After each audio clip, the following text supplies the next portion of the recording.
Rabies and germs, welcome to Taking a Stab, and this is the 6th installment of Horror Tuesdays. And this edition will, in fact, be a double feature, as I share my thoughts on not only The Collector, but also its follow-up sequel, The Collection.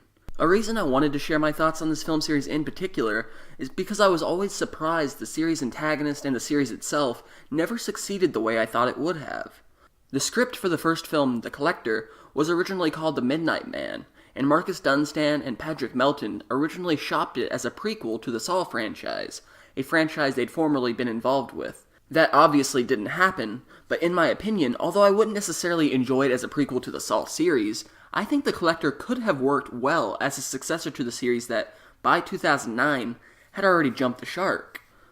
I think this character could have, and perhaps even should have, become a horror icon, but because of an apparent lack of marketability, it never really built any momentum. It isn't a lack of backing from those involved either, as when The Collector attained modest success, grossing nearly $10 million worldwide off its $3 million budget, LD Entertainment bulked up the production budget for The Collection to $10 million, suggesting they thought the series would build momentum. But unfortunately, that didn't happen, and The Collection actually made a small amount less than The Collector. According to thenumbers.com, The Collector and The Collection accumulated a little over $7 million from home video sales in the United States alone.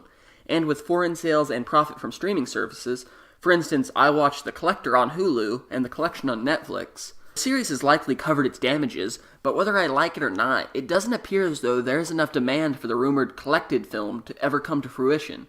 On the bright side, however, The Collector did receive a feature film and a sequel, which is more than could be said for a lot of underrated horror gems. And although I do retain criticisms for both The Collector and The Collection, I would love to see the series develop a more devoted cult response in the years to come.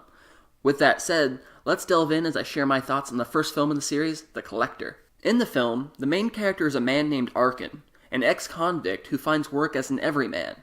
His wife owes debt to various loan sharks, and because of this, Arkin decides to try and rob one of his employers by breaking into their house and trying to steal out from their safe. What he doesn't know is that an assailant has taken the household and turned it into a death trap, leaving for Arkin to fight for his own survival, as well as try and save those also in the household. A lot of critics like to dub The Collector, and other films like it, such as Hostel or Saw, as torture porn. A phrase coined on this side of the millennium to insult any film they feel has a grotesque amount of violence. This phrase in itself, I've never enjoyed, because I find it to be a blanketed criticism of a film's merit, and it belittles audiences who might enjoy the films, in the same way that someone might call a film about a child with a terminal illness tragedy porn because it exploits tragedy for a certain reaction, like crying, or worst case, someone who enjoys watching others suffer. And torture porn exploits violence to beget a certain reaction, like disgust, or worst case, someone who enjoys watching others suffer. It isn't the phrase itself as much as the overexposure and how it's used as a one-word dismissal of a whole film. In some instances, with The Collector, it feels like the characters are in a vicious cycle of how much pain can be inflicted to them, from fishhooks to having their teeth hammered out. In other times, though, the appeal is the Rube Goldberg-like mechanized traps, an elaborative approach that makes the antagonist unpredictable and establishes him as a threat. The idea that this character with so little known about him has set up shop in these people's home, and has turned it into an absolute hellhole, riddled with deadly devices with no rhyme or reason to them, with the only dynamic to focus on is survival. Where The Collector succeeds is in these regards, as well as the visual presentation, the special effects, acting, and overall production value. I would also regard the music and sound choice as commendable, with clever sound tricks and approaches that remind me of older slasher horror, as well as simply unique atmospheric sound.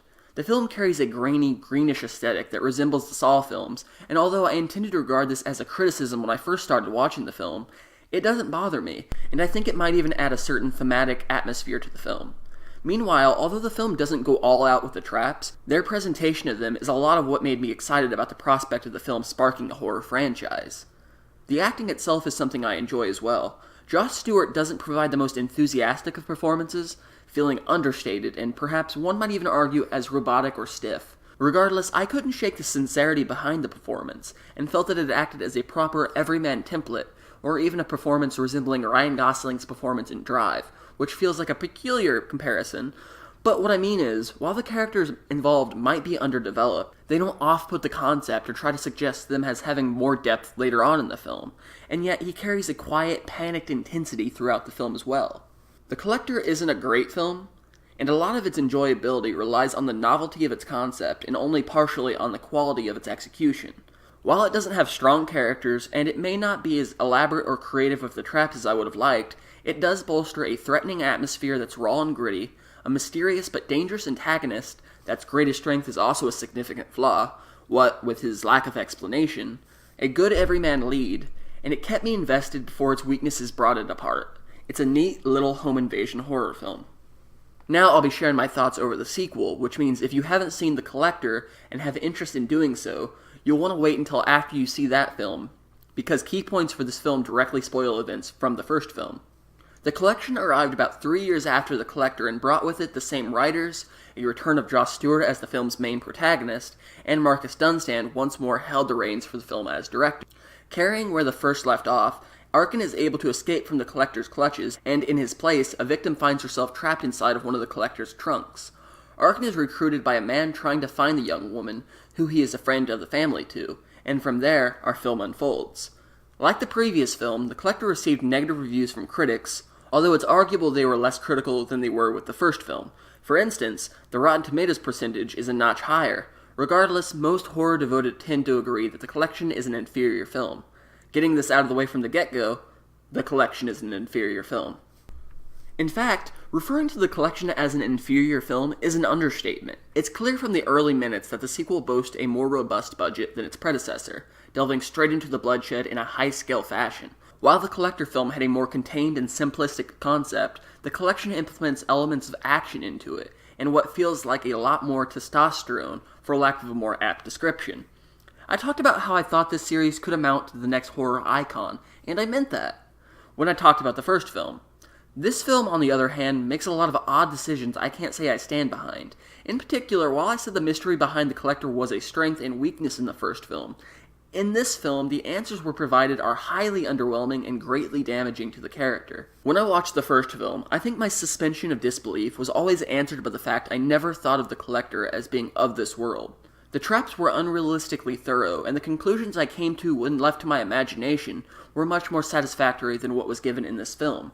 Joss Stewart's performance isn't as enjoyable this time around, and the other characters don't rise to the challenge when it comes to filling the void.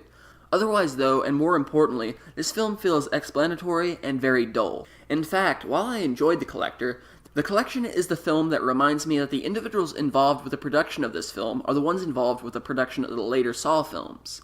And unlike those films, The Collector felt straight to the point, and even if it wasn't great, it never let up with unneeded backstory or unnecessary complication.